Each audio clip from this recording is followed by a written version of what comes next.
By 25 married, by 30 successful, by 40 settled.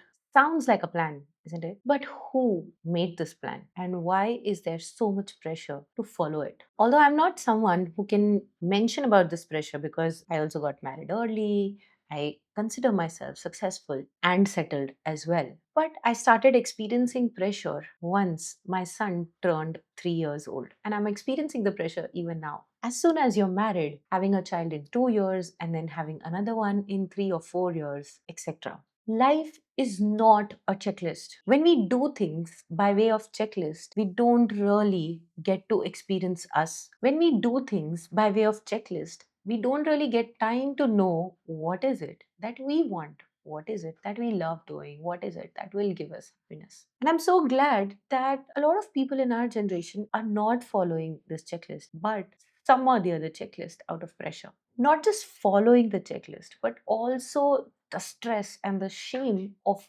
being off track. We were all meant to be unique. We were all meant to be doing things that we are made for, and we will not know if we just do this. So I remember when I was in my 10th, we just had an option of science or commerce. Someone taking up arts would be like, oh my god, this person does not have brains. But that's not the case. Someone would be extremely good at it. So why the pressure of becoming an engineer and then being good at it? I think I'm a classic example of it. I became a chartered accountant, although that was not out of pressure, but I became a chartered accountant, and what I am doing now is completely different from what I studied. And it's with all of us. I think because I gave myself the time to really find out what is it that I love to do. That's why I was able to find it. Otherwise, I know there are people who are in their 40s, 50s who still don't know what they want to do, and they're just doing it because they have to. Otherwise, a lot of things in their life would fall apart. Life isn't linear,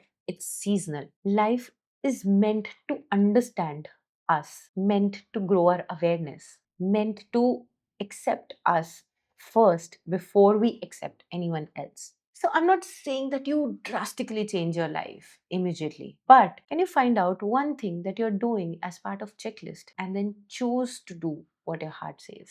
Share with me one thing that you did what you wanted to do and how did it feel? And don't forget to like, share, and subscribe.